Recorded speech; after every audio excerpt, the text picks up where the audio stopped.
आप सभी लोगों का मेरे YouTube चैनल पर बहुत बहुत स्वागत है। भाग्य के बारे में और कर्म के बारे में समाज के अंदर बहुत सारे विचार देखने को मिलते हैं। कुछ लोग ये सोचते हैं कि भाग्य के हिसाब से ही हमारा जीवन चलता है, हम कितना ही क्यों ना कर्म कर लें, लेकिन जो भाग्य में लिखा होगा वही होगा और भाग्य के हिसाब से ही हमारे लिए परिस्थितियाँ निर्मित होती हैं और फिर हम कर्म करने लगते हैं। तो आज हम ये देखेंगे कि क्या कर्म के आधार पर हम अपना भाग्य बदल सकते हैं, इसको देखने की कोशिश की जाएगी। इसमें महात्मा गांधी के भी विचार हैं, शास्त्र के भी विचार हैं, वेदांत दर्शन की भी बातें हैं, शंकराचार्य की भी बातें हैं, क्वांटम मैकेनिक्स की भी बात है। इसी तरीके से जो बड़े बड़े मनोवैज्ञानिक हैं कुछ, उनकी भी बातें हैं। तो इन आधारों पर देख करके तब हम कोई फैसला निर्णय कर सकते हैं कि क्या हम कर्म के आधार पर अपना जो भविष्य है, अपना भाग्य है, अपनी परिस्थिति है, क्या उसको बदल सकते हैं। तो देखें, यहाँ पे बताया गया है वेदांत दर्शन में कि व्यक्ति की आत्मा शाश्वत है लेकिन उसका जीवन कर्मों के अनुसार चलता है। वेदांत दर्शन में ये बात बताई गई है कि आत्मा ब्रह्म का अंश है।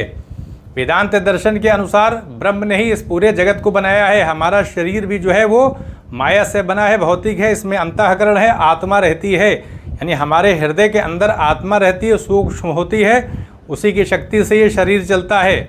तो इससे ये पता लगता है कि एक सर्वव्यापक सत्ता, सर्व शक्तिशाली सत्ता, क्योंकि आत्मा ब्रह्म का अंश है और हमारे हृदय में है, तो ऐसे में हम कर्म के आधार पर अपना जीवन बदल सकते हैं। क्योंकि एक हम कह सकते हैं कि इतनी बड़ी सत्ता, शक्ति रखने वाली सत्ता जिसका कोई अंत नहीं है, अनंत सत्ता है, सर्वव्यापक है, सर्वशक्तिशाली है, सर्वज्ञ है वो, और सच्चिदानंद कहा जाता है ब्रह्म की सत्ता को। तो सब कुछ तो हमारे हृदय में है। तो हम निराश किस आधार पर हो सकते हैं, अपने कर्म के आधार पर अपना भाग्य बदल सकते हैं। यहाँ पर ये बात है कि मनुष्य का जीवन कर्मों के अनुसार चलता है, यानी जैसा हम कर्म करेंगे वैसा ही मिलेगा। अब हमको प्यास लगी है, सामने कुआं है या कोई भी जल का पात्र रखा हुआ है, तो घड़ा है, तो हम जाएंगे वहाँ से पानी निकालेंगे तब पिएंगे। घड़ा अपने आप तो चल के नहीं आएगा, ना तो फ्रिज से अपने आप चीज़ें ओपन होंगी और हमारे मुंह में पानी आ जाएगा। हमें प्रयास करना पड़ेगा तब चीज़ें मिलेंगी। प्रकृति के अंदर चाहे सूर्य की सत्ता हो, चंद्रमा की सत्ता हो, चाहे हम जलवायु को ले लें, बादलों को ले लें, हवा को ले लें, सबको चलना पड़ता है, कर्म करना पड़ता है। प्रकृति के जो भी भौतिक पदार्थ हैं वो सब कर्म करके ही अपने कार्यों को संपन्न करते हैं। जितने भी प्राणी हैं, चाहे हम पौधों को देखें, फूल भी निकलता है तो गति कहीं ना कहीं दिखाई पड़ती है, कर्म दिखाई पड़ता है, तब जा करके जो भी उनका लक्ष्य होता है, जो उनके अंदर विशेषता होती है, वो प्रकट हो पाती है। तो ये हमने देख लिया, कर्म हमको करना पड़ेगा, हम अपनी दशा को बदल सकते हैं। ये बात आती है कि जो हमारा संचित कर्म होता है उसके आधार पर प्रारब्ध कर्मों को हमें भोगना पड़ता है। तो जो क्रियमाण कर्म होते हैं वो बहुत महत्वपूर्ण होते हैं। हम क्रियमाण कर्मों के आधार पर, यानी इस जीवन में जो कर्म करते हैं उसको क्रियमाण कर्म कहा जाता है। तो जो हम कर्म करेंगे उससे हमारा भविष्य भी बेहतर होगा और वर्तमान भी अच्छा होगा। तो ये हमारे कर्म के ऊपर है। तो शंकराचार्य के अनुसार व्यक्ति अपनी आध्यात्मिक समझ से अपने जीवन को बदल सकता है। अपनी आध्यात्मिक समझ से अपने जीवन को बदल सकता है। इसका क्या मतलब है?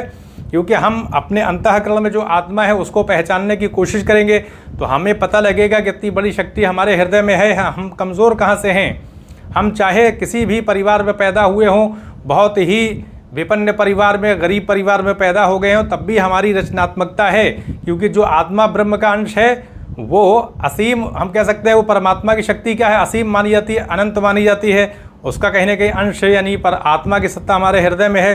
तो रचनात्मकता भी हमारे अंदर होगी, विवेक, बुद्धिमत्ता, ये सारी चीज़ें हमें पहले से ही उपलब्ध हैं। हम कह सकते हैं कि आध्यात्मिकता को अगर हम पहचान लें, हम अपनी आत्मा को जान लें, तो हमारे लिए सारी चीज़ें सिद्ध हो जाएंगी। कोई चीज़ हमारे लिए बाधा नहीं बन सकती है, अपने जीवन को हम दिशा दे सकते हैं। बस ये है कि हमें प्रयास करना पड़ेगा। अच्छे कर्मों के माध्यम से ही हम आध्यात्मिक शक्ति का उदय अपने अंदर कर सकते हैं। जो लोग सदकर्म करते हैं, अच्छा कर्म करते हैं, तो उनके चेहरे से भी वो चीज़ें नज़र आती हैं। एक शक्ति, एक आभा प्रकट होती है। तो वो आभा कैसे प्रकट हो जाती है? कहीं ना कहीं अच्छे कर्मों का हमारे शरीर पर प्रभाव पड़ता है। देखें, यदि आत्मा अज्ञान में है तो उसे लगता है कि भाग्य उसके जीवन को नियंत्रित कर रहा है, लेकिन ज्ञान प्राप्त करने के बाद वह समझ जाता है कि वह स्वयं अपने जीवन का निर्माता है। यानी जब हम जान लेते हैं कि आत्मा हमारे अंदर है, और हम अगर अज्ञान में है तो मानी सी बात है पे हम संसार के अंदर हम देखेंगे कि संसार में सारी चीज़ें हमारे विपरीत चल रही हैं। कहीं पारदर्शिता नहीं है। यानी हम संसार में तरह तरह की चीज़ों को निकालने लगेंगे, अपनी शक्ति को हम अगर नहीं पहचानेंगे तो बाह्य तरफ देखने लगेंगे, यानी बाह्य जगत में हमारी दृष्टि जाएगी और कहीं कहीं असहाय खुद को पाएंगे, उतनी कर्मठता हमारे अंदर नहीं आएगी। तो अज्ञानता की वजह से बहुत सारी कल्पनाओं के माध्यम से हम तरह तरह के विचार पैदा करते रहते हैं और उसके आधार पर हमारे अंदर निराशा आती रहती है। तो ये कल्पना जो है वो चलती रहती है, हम तार्किक होकर के विचार नहीं करते, जिससे भी कहीं ना कहीं हमारे अंदर कर्म करने की, एक्शन करने की हम कह सकते हैं एक टेंडेंसी होती है, वो डिम हो जाती है, उसके अंदर उतनी तेज़ी नहीं रहती। तो कहीं ना कहीं हम खुद अपना रास्ता रोकने की कोशिश करते हैं। तो इसलिए ज्ञान प्राप्त करने के बाद वह समझ जाता है कि वह स्वयं अपने भाग्य का, अपने जीवन का निर्माता है। क्योंकि हम आध्यात्मिक शक्ति के माध्यम से इस बात को समझ लेंगे कि हमारे अंदर ब्रह्म का, ये कह सकते हैं कि आत्मा है जो कि ब्रह्म का अंश है।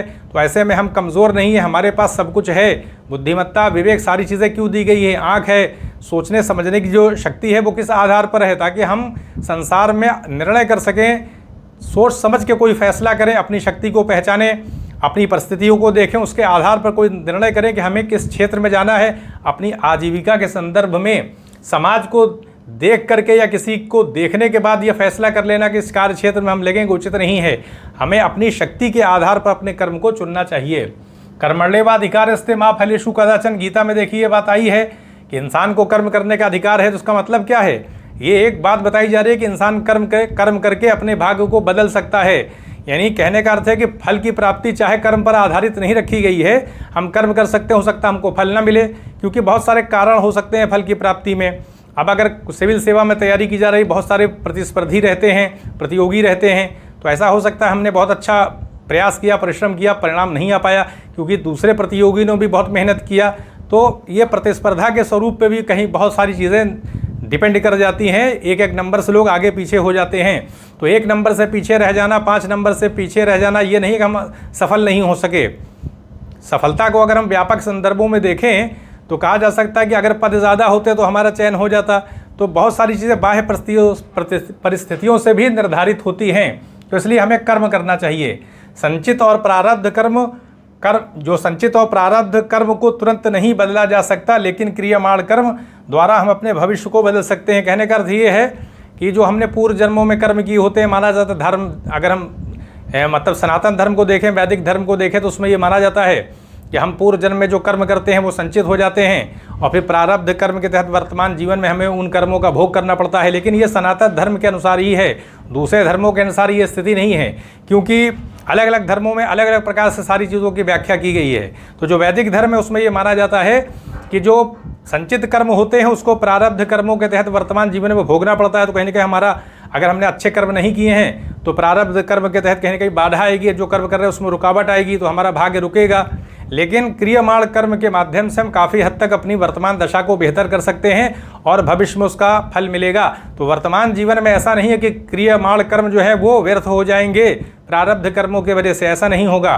वर्तमान जीवन में पूरी संभावना है, हम वर्तमान जीवन में कर्म करके अपने लिए एक स्तर भी प्राप्त कर सकते हैं और भविष्य भी हमारा उसी आधार पर सही होगा। बस ये है कि हम सदकर्म करते रहें, बुरा कर्म न करें। अब देखें यहाँ पे बात शास्त्र कह रहे हैं, मनुष्य का अस्तित्व पहले से आता है और फिर वो अपना सार खुद तय करता है। यानी हम अपने निर्णयों से अपना भाग्य बदल सकते हैं।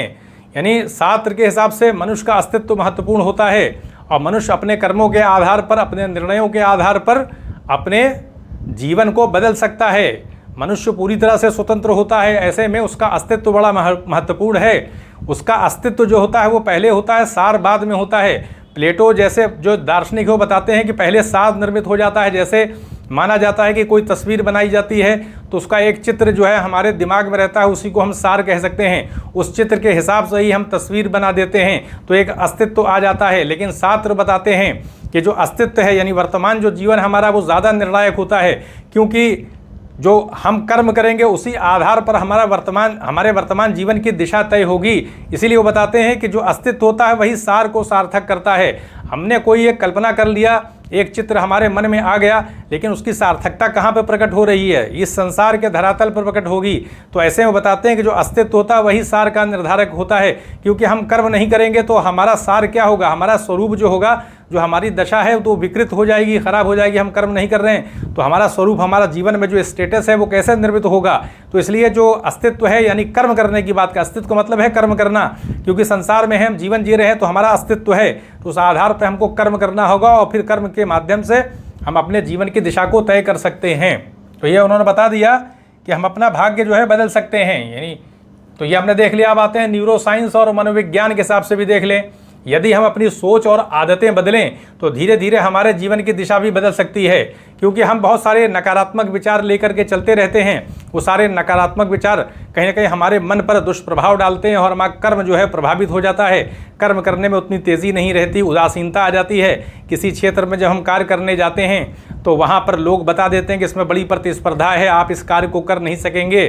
तो हर क्षेत्र में वे इसी प्रकार का अनुभव लोगों से मिलेगा, तो फिर हम कार्य ही बंद कर दें। कहने का अर्थ ये कि हमारा जो विवेक, हमारी रचनात्मकता होती है, हमारा व्यवहार होता है, मिलने का ढंग होता है लोगों से, हम कोई भी कर्म करेंगे तो लोगों से हमारा संपर्क होगा, तो हम अच्छे ढंग से जब मिलेंगे, हमारा बिहेव अच्छा होगा, लोगों के साथ नरमी से पेश आएंगे, ईमानदारी रखेंगे, अपनी बात के पक्के होंगे, झूठ नहीं बोलेंगे, तो सारी चीज़ें कहीं ना कहीं लोग देखते हैं आपस में। और फिर उस आधार पर जो लोग ईमानदार होते हैं उनको जो है वो हम कह सकते हैं कि सिर्फ ज़बान पे ही 50 से 1 करोड़ तक का माल मिल जाता है ईमानदारी के बिना पर, क्योंकि इससे पहले वो अदा करते रहे हैं। तो भरोसा जब हम स्थापित करेंगे, अच्छा आचरण रखेंगे, तो किसी भी क्षेत्र में हम आगे बढ़ सकते हैं। सारे क्षेत्रों में सफल होने के लिए सब कुछ उपलब्ध होता है, बस ये कि हमारी नैतिकता कहीं ना कहीं लुप्त हो जाती है। हम वादे के खिलाफ काम करने लगते हैं, झूठ बोलने लगते हैं। तो ऐसे में क्या होता है, हम अपने चारों तरफ खुद ही एक अंधकार निर्मित करने लगते हैं और हमारी प्रगति रुक जाती है। तो किसी भी क्षेत्र में हम कार्य कर सकते हैं, ये हमारे बिहेव पर डिपेंड करता है कि हम किस तरह से लोगों से मिलते हैं, किस तरह से बातचीत करते हैं, और हम अपने जीवन को लेकर के कितने गंभीर है, कितने कर्म यानी कर्मठता के साथ लगे रहते हैं, निरंतर कर्म करते हैं, पॉजिटिविटी रहती है, दिन रात कर्म करने की प्रवृत्ति हमारे अंदर हो, लालसा हो, तो अपने क्षेत्र में हम आगे बढ़ सकते हैं। हम अपनी सुविधा के हिसाब से काम करेंगे तो आगे बढ़ पाना मुश्किल होता है। तो ये हमने देख लिया कि हम अपनी सोच और आदत को अगर बदलें तो उससे क्या होगा, परिवर्तन होगा, क्योंकि हमारी आदत कहीं ना कहीं एक घेरा बना लेती है, हमें जकड़ लेती है, जिसके वजह से हम आगे नहीं बढ़ पाते हैं। प्रसिद्ध मनोवैज्ञानिक कार्ल जुंग ने कहा कि जब तक हम अपने अचेतन को सचेत नहीं करते तब तक ये हमारे जीवन को नियंत्रित करता रहेगा और हम इसे भाग्य कहेंगे। हम कह सकते हैं एक अनकॉन्शियस माइंड होता है, अचेतन मन होता है, उसमें बहुत सारे विचार चलते रहते हैं, बहुत सारी चीज़ें चलती रहती हैं, नकारात्मक विचार उसमें पैदा होते रहते हैं। वहाँ से कहीं ना कहीं इंप्रेशन हमारे माइंड पे आता है और फिर उसके आधार पर हम कहीं ना कहीं स्लगिश हो जाते हैं, सुस्त हो जाते हैं, कर्म नहीं करते। तो अचेतन मन को नियंत्रित कर लेना चाहिए। यानी हम कह सकते हैं कि एक सचेतन मन होता है, सक्रिय अवस्था होती है हमारी, उसके पीछे हम कह सकते हैं एक बैकग्राउंड होता है अंदर, वहाँ भी कहीं ना कहीं मानसिक क्रिया चलती रहती है। अचेतन अवस्था में भी बहुत सारे विचार चलते रहते हैं, वहाँ से भी स्मृतियाँ प्रकट होती रहती हैं, संवेदनों के रूप में मन में आती रहती हैं, और उस आधार पर कहीं ना कहीं हमारे अंदर एक मानसिकता पैदा हो जाती है कि इस काम को करते हैं तो वैसे ही रुकावट आ जाती है, ये काम करते हैं तो ये बाधा आ जाती है, वो करते हैं तो ये हो जाता है, हमारे साथ कुछ अच्छा नहीं होता है, हम कुछ भी करते हैं कहीं ना कहीं ये चीज़ें रुकती हैं। तो ये सारी चीज़ें वहीं अचेतन मन से आती हैं, जो कुछ भी नकारात्मक विचार आ रहे हैं वहीं से आ रहे हैं। तो इसलिए अनकॉन्शियस माइंड में जो भी विचार चलते रहते हैं उसको अगर रोक दिया जाए और हम खुले दिमाग से विवेक के माध्यम से अपने कर्म के आधार पर अगर संसार को देखें, तर्क के आधार पर चीज़ों का निर्णय करें, फैसला लें, जल्दबाजी में कोई काम न करें, सोच समझ के करें, धैर्य रखें, चीज़ों का स्वरूप तय करें, देखें कि कहाँ क्या परिस्थितियाँ कैसे निर्मित हो रही हैं, किस आधार पर क्या निर्णय लेना है। तो सोच समझ के जब कोई काम किया जाता है, सलाह के आधार पर किया जाता है, तो जीवन में जो बाधाएं होती हैं वो समाप्त हो जाती हैं। तो हमें अपने अंदर अचेतन मन में जो कुछ भी क्रियाएं चल रही होती हैं उसको पहचानने की कोशिश करनी चाहिए। जब हम उसको पहचान लेंगे तो हमारा जो सचेतन मन है, जो हम क्रिया कर रहे हैं, उसमें कहीं ना कहीं तेज़ी आएगी। तो इस आधार पर हम कह सकते हैं कि बहुत सारे अंधविश्वास जन्म लेते रहते हैं, इसी अचेतन मन की वजह से बहुत सारी नकारात्मक बातें आ जाती हैं कि ये अंक हमको दिख जाता है तो ऐसा हो जाता है, बिल्ली रास्ता काट देती, ये हो जाता है। कहीं ना कहीं ये सारे विचार उसी अचेतन मन से कहीं ना कहीं जुड़े रहते हैं, बहुत सारी नकारात्मक बातें वहाँ से आती रहती हैं। क्वांटम यांत्रिकी बताती है कि वास्तविकता संभावनाओं से बनी होती है। अब जैसे कि क्लासिकल फिजिक्स के अंदर अगर देखा जाए तो उसमें कि कोई भी कण होता है तो एक निश्चित स्थान या गति पर पाया जाता है, उसको मापा जाता है, निश्चित स्थान गति रहती है उसकी। लेकिन वर्तमान में क्वांटम फिजिक्स में ये माना जाता है कि कोई भी जो कण होता है वो एक साथ कई स्थानों पर प्रकट हो सकता है। यानी जो क्लासिकल फिजिक्स है उसके स्थान पर अब ये विचारधारा आ गई, कोई भी कण जो है वो किसी भी समय किसी भी स्थान पर प्रकट हो सकता है। तो उसका अर्थ ये है कि हम कर्म के आधार पर अपना भाग्य निर्मित कर सकते हैं। किसी भी प्रकार की परिस्थिति हम अपने कर्मों के माध्यम से अपने जीवन में प्रकट कर सकते हैं। कोई एक दिशा धारा हमारे जीवन की चल रही है तो ऐसा नहीं होगा कि बस वही चलती रहेगी, बल्कि कर्म के आधार पर हम तरह तरह से चीज़ों को निर्मित कर सकते हैं अपने जीवन में। हम कर्म करके अपने जीवन की दिशा को विभिन्न ढंगों से बदल सकते हैं। ये क्वांटम मैकेनिक्स के हिसाब से भी ये चीज़ें हैं, कण के आधार पर हम समझ सकते हैं। इसी तरह से वास्तविकता इन दोनों के बीच है। यानी अगर देखा जाए कि कुछ चीज़ें हमारे नियंत्रण में नहीं होती, जैसे जन्म है, पारिवारिक पृष्ठभूमि है, लेकिन हम अपने कर्म और सोच की शक्ति से अपने जीवन की दिशा बदल सकते हैं। यानी उसको बदल सकते हैं। मानी सी बात है कि किसी का जन्म अगर किसी राजा के परिवार में, जो पहले बादशाह हुआ करते वहाँ लोग पैदा हो गए, अमीर घराने में पैदा हो गए, तो पैदा हो जाना वो हमारे नियंत्रण में नहीं है, हमारा कद काठी नियंत्रण में नहीं है, रंग रूप नियंत्रण में नहीं है। जो कि बुद्धिमत्ता, विवेक, ये सारी चीज़ें लोगों को मिली होती है। तो हम उसके आधार पर कर्म करके अपने जीवन को बदल सकते हैं। बहुत सारे लोग गरीब परिवार में पैदा हुए, लेकिन उन्होंने, हम कह सकते हैं, दुनिया के अंदर नाम कमाया, धन कमाया, सारी चीज़ें अर्जित किया। तो परिश्रम के ज़रिए हम कुछ भी, किसी भी प्रकार का स्तर प्राप्त कर सकते हैं। इसमें किसी भी तरह की कोई भी असंगत धारणा अपने मन में नहीं रखनी चाहिए कि हम गरीब घर में पैदा हो गए हैं तो हम कुछ कर नहीं सकते, बल्कि हमारा जो व्यवहार होता है वो हमारे लिए बहुत महत्वपूर्ण होता है। हम अपने अच्छे व्यवहार से लोगों को अपना बना सकते हैं और एक समूह निर्मित हो जाएगा हमारे मानने वालों का, जिससे हमारा कार्य सहज होगा और हम धर्म अर्जित करते हुए समाज में बड़ा स्थान प्राप्त कर सकते हैं। तो हमारे व्यवहार की बहुत बड़ी भूमिका है, क्योंकि समाज के अंदर हमें लोगों से मिलना होता है। तो हम इस तरह से मिले कि लोगों के दिल में हमारी छाप पड़ जाए, हमारे अच्छे व्यवहार की छाप पड़ जाए, लोगों को लगे कि नहीं वहाँ ईमानदारी है। उस इंसान से मिलते हैं तो वहाँ मतलब कभी झूठ नहीं बोलते, सच्चे हैं और अपने वादे को पूरा करते हैं, ईमानदारी पर चलते हैं। तो कहने का अर्थ ये है कि कर्मठ भी हैं, कर्म भी करते हैं और बहुत विनम्रता उनके अंदर है और विनम्रता से मिलते हैं, स्वागत करते हैं, सत्कार करते हैं। जब भी मैं जाता हूँ तो उसी वक्त जो हमको स्थान देते हैं, छोड़ने के लिए बाहर आते हैं, चाय पिलाते हैं। कहते हैं हमारा अब जो व्यवहार होगा वो बहुत कुछ हमारी दिशा तय करेगा, इसलिए व्यवहार पर ध्यान रखना चाहिए। अपनी सोच बदलें। आपका विश्वास और मानसिकता आपके कार्यों को प्रभावित करते हैं। मानी सी बात है कि जो हमारा विश्वास होगा, हमारी मानसिकता जैसी होगी, उसी आधार पर कहीं ना कहीं हमारे अंदर क्या होगा, एक मानसिक, जो हम कह सकते हैं कि जो मन के अंदर तरह तरह के विचार पैदा होते हैं, तो उसका जो एक वातावरण होता है, उसकी सकारात्मकता कैसे निर्मित होगी, वो कहीं ना कहीं हमारी सोच के आधार पर होगी, मानसिकता के आधार पर होगी। हम किस चीज़ को किस अंदाज से लेते हैं, कोई परिस्थिति है तो कैसे सोच रहे हैं, उसके बारे में हम किस प्रकार की प्रतिक्रिया दे रहे हैं। हमेशा आशावादी अगर हम रहेंगे, हमारे अंदर आशा है, कोई नकारात्मकता आ गई, जीवन में कुछ दुख आ गया, परिस्थिति विपरीत हो गई, तो धैर्य रख के कहें कि नहीं, चीज़ें बदल जाती हैं। अभी वर्तमान में हम कह सकते हैं कि थोड़ा सा कष्ट चल रहा है, लेकिन चीज़ें स्थिर नहीं रहती हैं, बदलाव आ जाता है। तो ये जो विचार हमने अपने मन में स्थापित किया, उससे एक सकारात्मकता आएगी कि चीज़ें जो है वो क्षणिक रूप से कुछ विपरीत होती हैं, बाद में वो चीज़ें बदल जाएंगी। तो ये हमारी मानसिकता, हमारी सोच के आधार पर भी होता है, जिससे हमारे कर्म पर प्रभाव पड़ता है। सकारात्मक कर्म करें, छोटे छोटे सही निर्णय धीरे धीरे बड़े बदलाव लाते हैं। अब एक आदत हम अपने अंदर निर्मित करें, जैसे सुबह नहीं उठ पाते तो उठने की कोशिश करें, टहलने की कोशिश करें। यानी ऐसी आदत निर्मित कर लें कि हमें कम से कम 1 घंटे का अध्ययन नहीं करना है। हम कोई और भी कर्म कर रहे हैं, अब मान लिए कि होता है लोग जॉब में होते हैं, पढ़ नहीं पाते उतना, लेकिन अध्ययन करने के लिए बनाए रहें। इससे उससे क्या होगा कि नए नए विचार मिलते रहते हैं और कहीं ना कहीं हमारा दृष्टिकोण बदलता रहता है। तो हम धीरे धीरे सही निर्णय करें। छोटे छोटे निर्णयों के आधार पर बहुत बड़ी बड़ी चीज़ें कहीं ना कहीं स्थापित हो जाती हैं। तो हमें अपनी शक्ति का सही सदुपयोग करना चाहिए, अपने समय का उस सदुपयोग करें, उसे व्यर्थ ना जाने दें, तो उसका सकारात्मक परिणाम हमारे जीवन में आएगा। संयम और अनुशासन रखें। मेहनत, धैर्य और आत्मसंयम से जीवन में सुधार संभव है।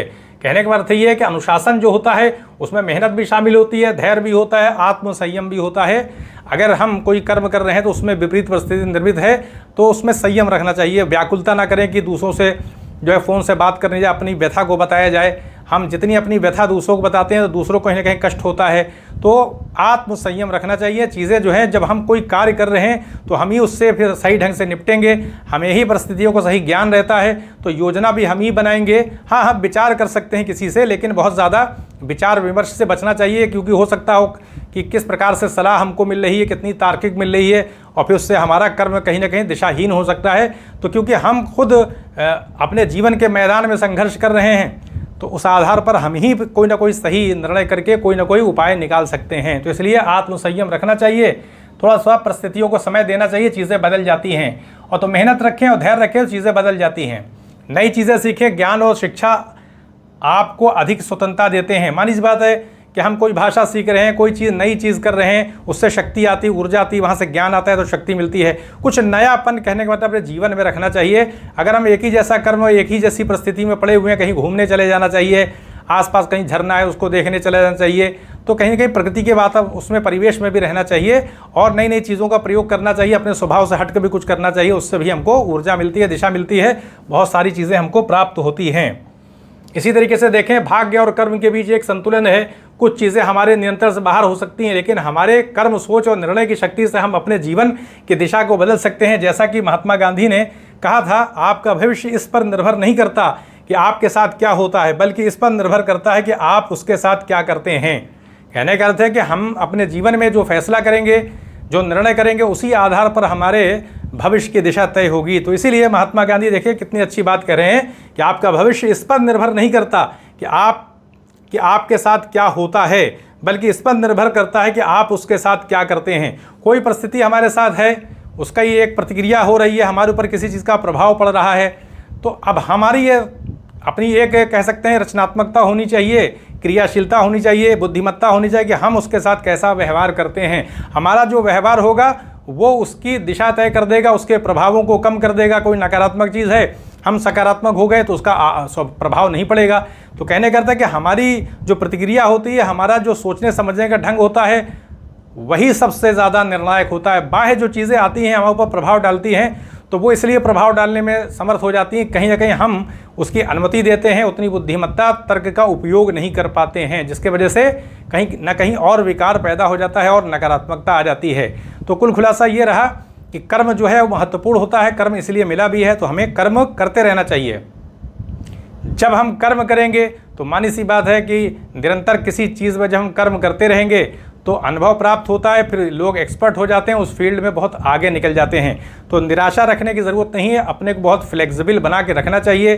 जीवन को जब हम व्यापकता के संदर्भ में लेंगे, तब कहीं जा कर के हमारे जीवन में ऊंचाई आ सकती है, हम अपने को आगे ले करके जा सकते हैं। हमारी सोच अगर व्यापक होगी, सही दिशा होगी, व्यवहार सही होगा, लोगों से मिलने का ढंग सही होगा, कर्म करने की क्षमता होगी, आशावादिता रहेगी, तो हम बहुत आगे जा सकते हैं, समाज का भला भी कर सकते हैं। तो यहीं पर अनुमति दें, चैनल को सब्सक्राइब भी करें, शेयर भी करें। आप सभी लोगों का बहुत बहुत धन्यवाद।